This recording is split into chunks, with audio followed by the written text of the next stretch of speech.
Housing and Economic Development. I'm Michael Shea, the host for Housing and Economic Development, a program on Arlington Independent Media, where we meet people and talk about some of the very important housing issues that are affecting not just Arlington County, but the Northern Virginia region.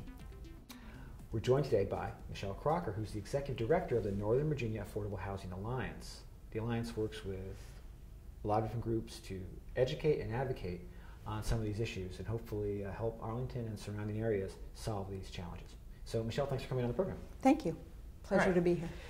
Now Michelle, let's just get started. Maybe we'll give people a sense of what this region is like and how it relates to housing. What are some of the features of our region? Well, the Northern Virginia Affordable Housing Alliance, which we call the Alliance, works in 6 jurisdictions in Northern Virginia, roughly over 2 million people. And we have some serious housing challenges in our region. We are a job center. We have a lot of growth in the region, but many of the jobs that we create do not provide the salaries that people need for the cost of the housing in the area. So it's a challenge for all the jurisdictions that we work in, frankly, as it is for the whole metropolitan area. We're in, by some measures, a well-off region if you go by the county income levels. However, that hides a lot of a wide range of income levels and a wide range of different types of jobs. That's right. Our median income for the area is very high, roughly $106,000 for the entire metropolitan area. But that really doesn't address the thousands of households that are working in jobs that make $30,000, $40,000, $50,000 a year. We know that to be able to live in the region and afford transportation costs, childcare costs, food, a family of 4 needs to make about $64,000 a year. So we have thousands of households that are making much less than that, and for them it's a real struggle to find housing in the region that doesn't cost burden them, meaning they are paying an inordinate amount of their monthly income on housing costs. Right. So how did the Alliance kind of get started? How long ago did it get started, and what was the motivation? The Alliance was started in the fall of 2004, and it has an interesting story. The Metropolitan Washington Bankers Group, which is a group of Community Reinvestment Act officers and banks. These are the bank folks that are in charge of community development and housing issues in their banks. Convened a group of nonprofits and housing advocates, bankers, faith community leaders in Northern Virginia that year to say, as a banking community, we are not doing the investment in Northern Virginia that we are seeing in Maryland or the district. We want to know why affordable housing development and community development activities are not happening in Northern Virginia. And it really forced us as a group to talk about what some of the challenges were. Number one, we're a very large area, 6 jurisdictions. So we span jurisdictional lines and we don't all act in concert. But we did identify that we needed to have a more unified voice on the issue of affordable housing. We needed better education, both among our elected officials and among the broader community, about the benefits of affordable housing. And we needed someone who would actively advocate for public policies and public resources to address both housing production and preservation of housing.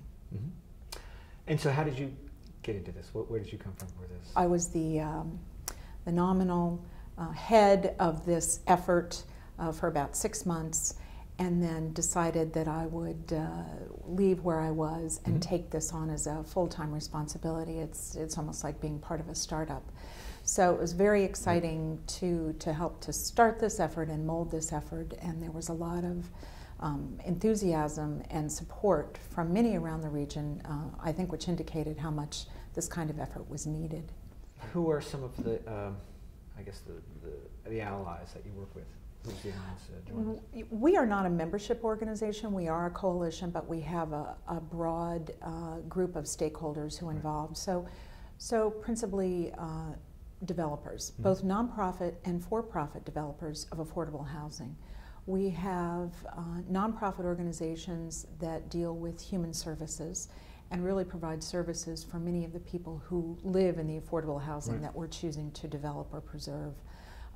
A large contingent of members of faith communities who have taken this housing issue on as a moral issue, financial institutions, policy folks. So there's a broad array of people that are interested in this issue. Right. Now you're finding, or you found since you got involved with the Alliance, a great response from the community. Why do you think that's there? To what extent is this issue something that really affects everybody in the community? It really does affect everyone. Not everyone is aware of why there is such a community benefit that we have affordable housing. For those people who are fortunate enough not to have this be an issue for them, there are so many others in our community who work in our community. People talk about the teachers, the firefighters, the first responders, but we also have people who work in the service sector, the retail sector, so many people who are a part of the engine of our economy who are not making wages that allow them to live here. So they have to commute long distances. That contributes to traffic for everyone. They take their paychecks out of the community and they go spend them someplace else, wherever they're living. So there's a quality of life issue for all of us with this traffic and this commuting and this constant turnover. It's also quite an issue for businesses, especially small and medium-sized businesses who want to recruit and retain employees. When these employees have to travel such long distances, that can be problematic in holding them in that job. And as many people know, the cost of training someone and then losing them after a couple of years is quite an expense that businesses don't want to have to continue to incur. You know, to take Virginia Hospital Center in Arlington as an example, they can have employees coming from great distances because it is a good job. But all it takes is a medical center closer to their house to suddenly be growing and offering jobs for them to, it would be a very easy decision to take that job, and then our Virginia Hospital Center is losing people that they've trained and tried to recruit. Exactly. If they're coming up from Stafford or Prince William County, they may be passing hospitals or medical facilities along the way. We actually talked to the people at Reston Hospital 4 or 5 years ago, and this was a huge concern for them. They said in the event of a medical emergency, if they had to deploy staff quickly, they know that people come from as far as 2 hours away.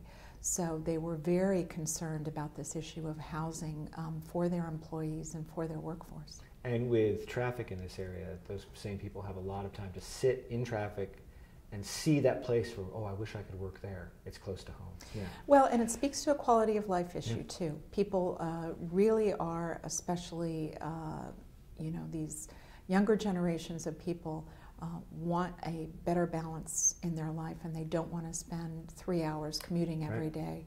So that's something that we have to be very aware of as we think about our workforce of the future. People in this region who, like I do, have children, you just start to think about it. You realize they're going to leave home and get on with their life, and you think to yourself, you don't know where they're going to end up. Right. But you don't want to have to think, well, they have to leave this area because there's no way they can afford a house. You want them to have that as an option, so as they pursue their career, you can see them. So. Exactly. Otherwise, they end up in your basement.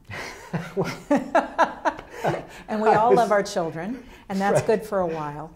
But that's not the answer. Right. So that's Right. So there's a lot of reasons to pursue this. So what some of the things that have been happening that the Alliance has been doing, and I know there was a report a few years ago. Right. So maybe we could talk about the report.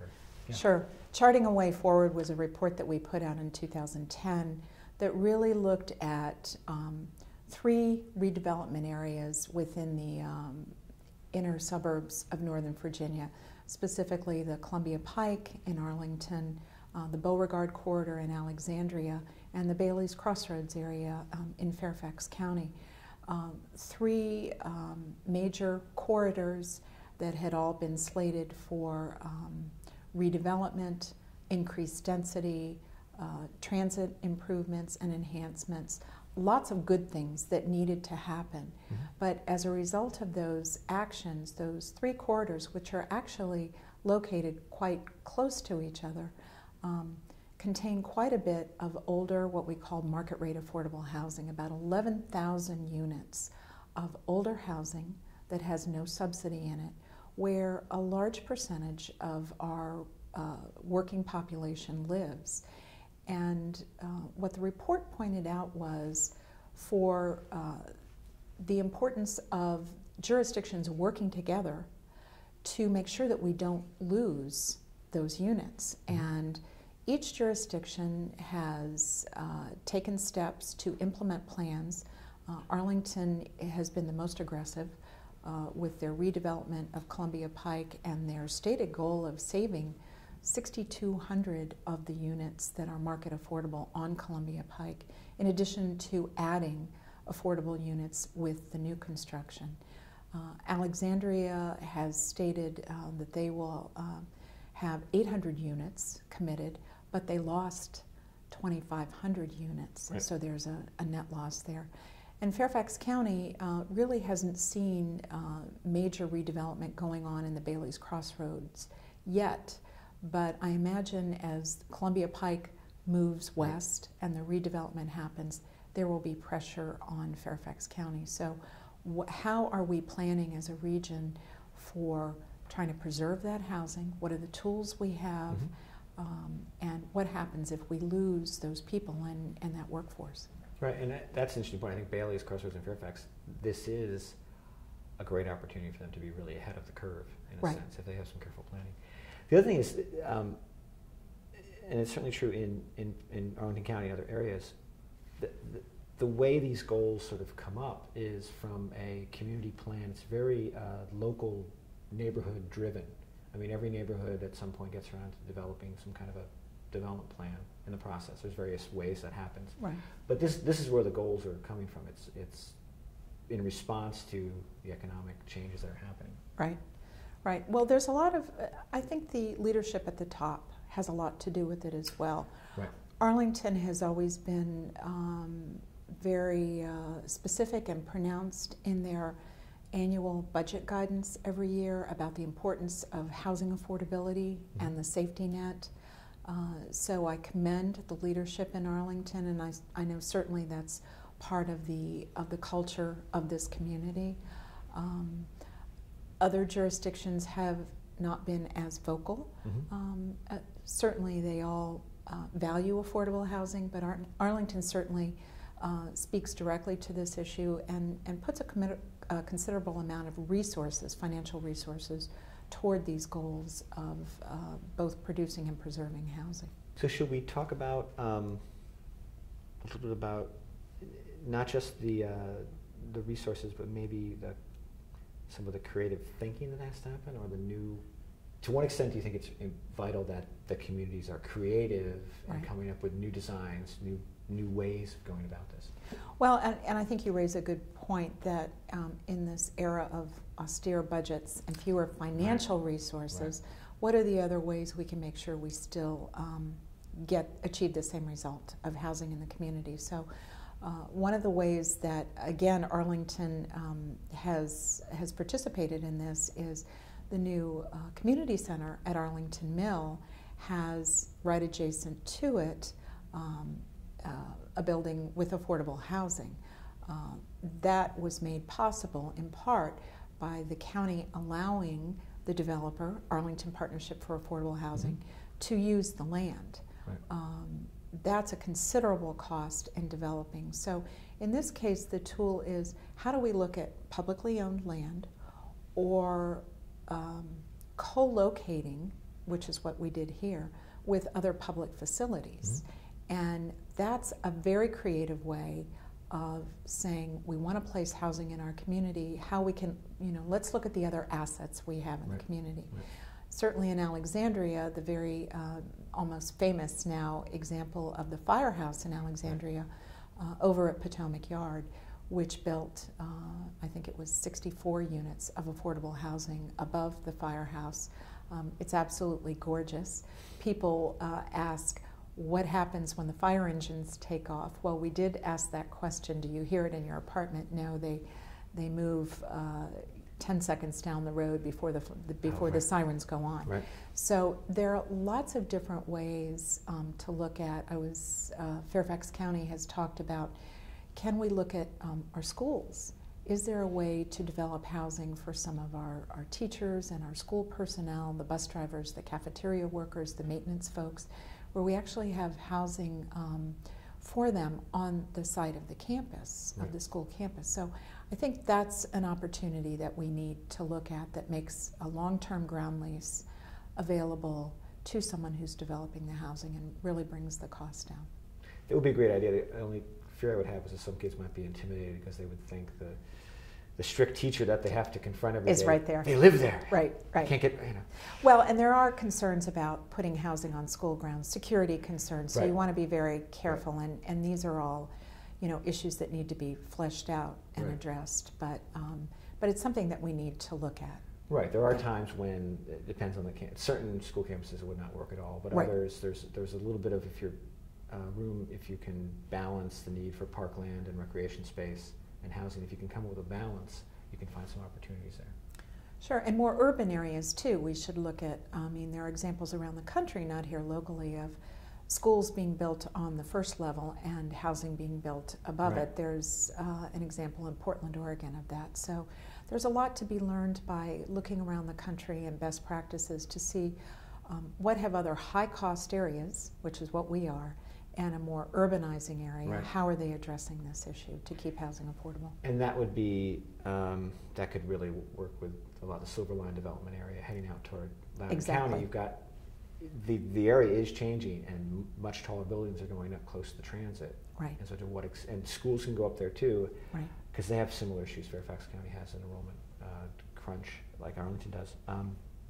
But affordable housing up there too if you make a commitment. Right. I think it's, I happened to sit on the Tyson's land use task force for 5 years. So we spent a lot of time talking about what development looks like in the future. And what happens is sometimes your local governments are still looking at their suburban planning models or planning right. standards right. where we need X amount of acreage for a school and we need to do this and that. And so getting them to think about an urban model and how we can do things differently right. Is a little bit of a challenge, but I think it's worth it. It's worth it to begin to have that conversation. And the other challenge there is every community that you work in, and every community probably in the Commonwealth of Virginia, has mechanisms where they have a lot of conversations.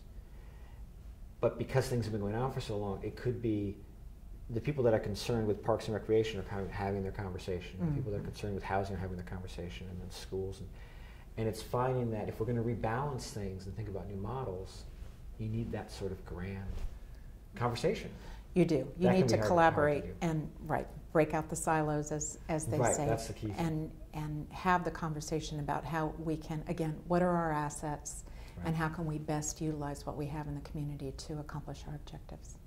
It's almost on the scale of if you were going to come up with a new charter for the city, or, what I mean? It's almost on the scale of having to rethink the community because it's changed in so many ways. And we are growing, and a lot of people think maybe the solution is to stop growth, and that is certainly not the solution. You only have to look at places like the Rust Belt or places up in upstate New York, or to see what happens when you stop growth. And we don't want to stop growth in our area. We want to manage growth and make sure that we develop to a standard that everyone can continue to enjoy living in the community. And there's always long-term issues that can't really be known, but certainly in Northern Virginia right now, it's not a long-term issue. It's the present. It's here. It is the present. It has to be addressed. Yeah. Right. What are some of the things that are going on now? One of the things where we are involved in, which I'm excited about, it's a new communications initiative around housing called HousingCAN. CAN is a communication action network. It's a metro-wide initiative that seeks to engage the business community on the importance of housing affordability.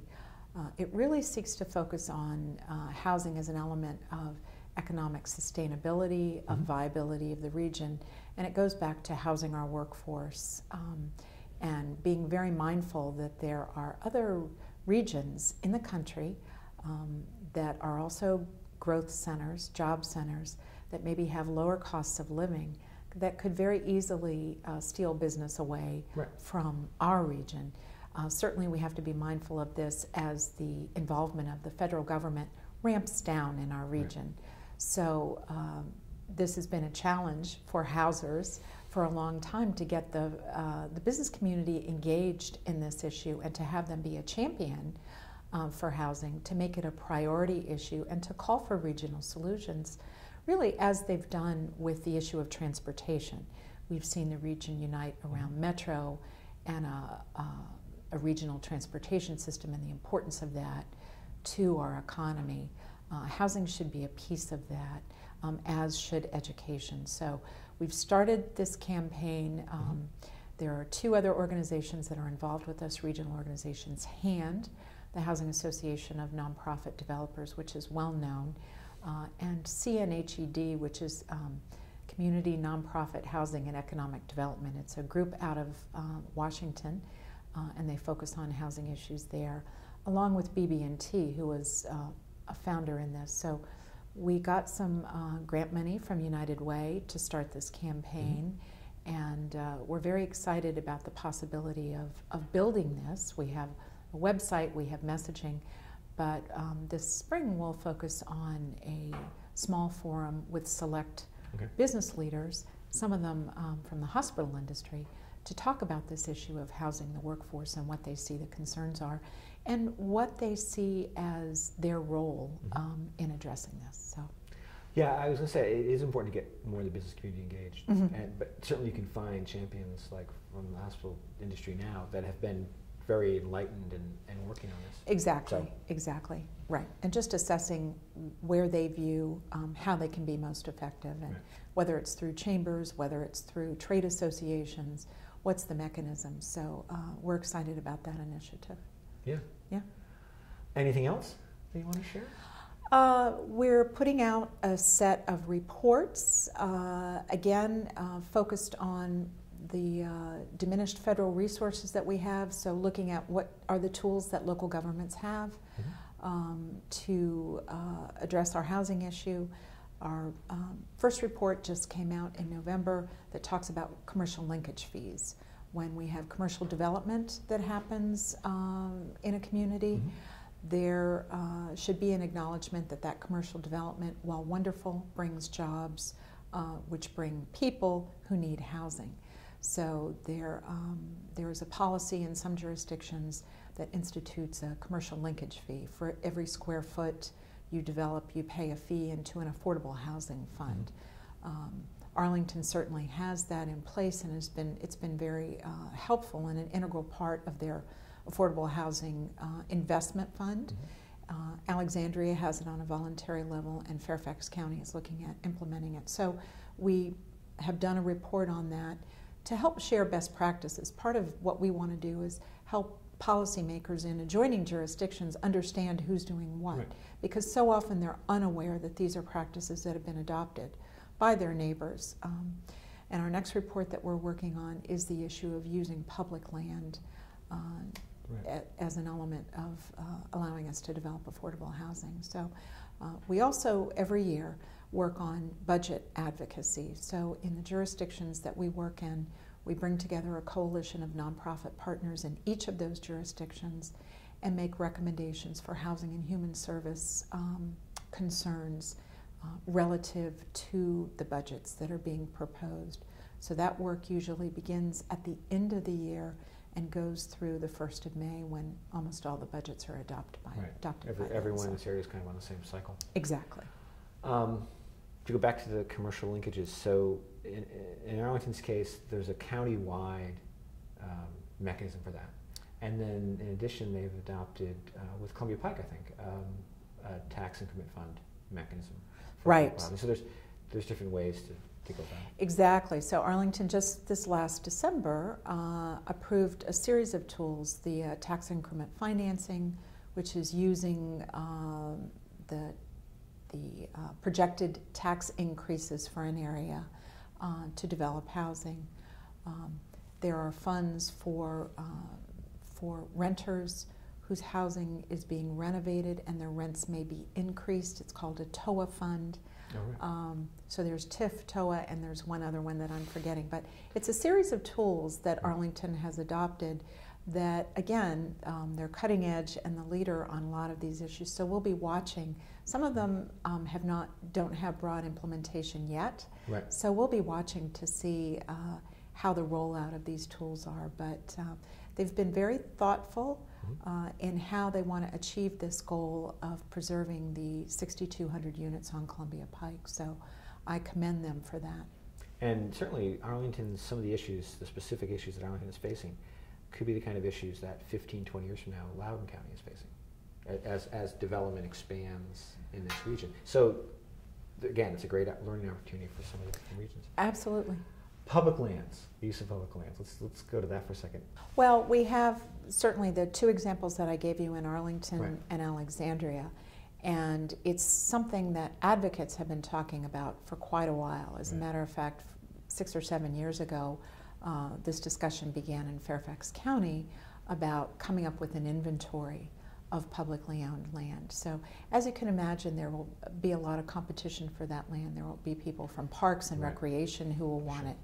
So it's a conversation that we've really tried to push to the forefront in all the jurisdictions, to start with an inventory of land, and most of them have that.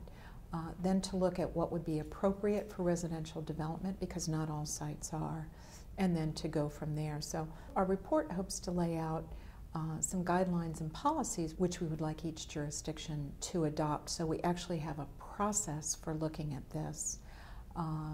We would hope that jurisdictions look at a long-term ground lease and not a sale of the land. We know that some of them have talked about selling the land for affordable housing development. That somewhat defeats the purpose, because land can be anywhere from 35 to 40% of your development cost. So if we can subtract that from the equation, we can certainly serve people at lower income levels. Right. That is often the biggest part of the issue. Exactly. Yeah. And I think there was just an announcement of communities of faith, houses of worship, that have excess land, that are interested in talking to nonprofit developers, or any developer actually, to develop affordable housing on that land.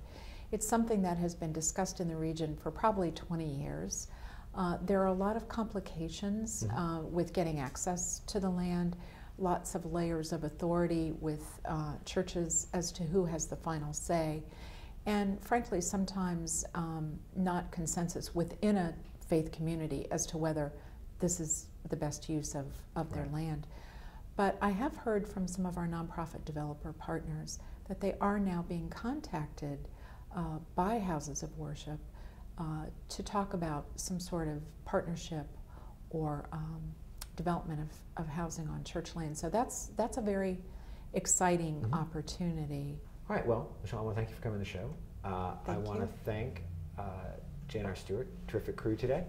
And I also want to thank Michelle for working so hard to make the communities better places to live. Thank you. It's my pleasure. All right.